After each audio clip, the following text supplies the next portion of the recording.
ఎరికలోడు ఎరికల భాష మాట్లాడతాడు, ఏం చిన్నబుచ్చుకోడు. లంబాడి ఆయన లంబాడి భాష మాట్లాడతాడు, గుజరాతోడు గుజరాతీ మాట్లాడతాడు, పంజాబీ మాట్లాడతాడు, తమిళోడు తమిళ్లో మాట్లాడతాడు. చిన్నబుచ్చుకోడు, వాడు హ్యాపీగా ఫీల్ అవుతాడు. ఇంకాస్త అయితే గర్వంగా కూడా ఫీల్ అవుతాడు. ప్రపంచంలో ఒకే ఒక్క జాతి ఉంది తన మాతృభాష మాట్లాడటానికి సిగ్గుపడే జాతి.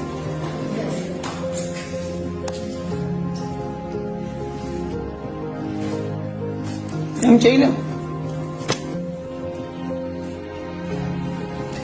దేశ భాషలందు తెలుగు లెస్స ఎక్కడో విన్నాం, కృష్ణదేవరాయల కాలంలో ఎవడో అన్నాడని ఆయన అన్నాడు.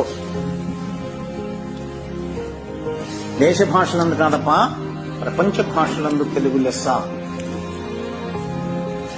ఎందుకో తెలుసండి, అన్ని అక్షరాలు ఉన్నటువంటి భాష ప్రపంచంలో లేదు, అన్ని విడి శబ్దాలు ఉన్నటువంటి భాష ప్రపంచంలో లేదు, అంత సుందరమైన భాష కూడా ప్రపంచంలో లేదు.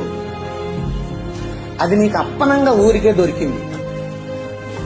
పాపం మన వాళ్ళు ఊరికినే దొరికి తీసుకోమని చాలా ధీమా కలిగిన వాళ్ళు కదా, దాన్ని వదిలేసారు. ఇద్దరు తెలుగు పంతులు ఇంగ్లీష్ లో మాట్లాడుకుంటారు, అది దయనీయమైన పరిస్థితి. ఈ రోజు నాకు మీరు ప్రతిజ్ఞ చేయగలరా, తెలుగుని ఇష్టపడతాను,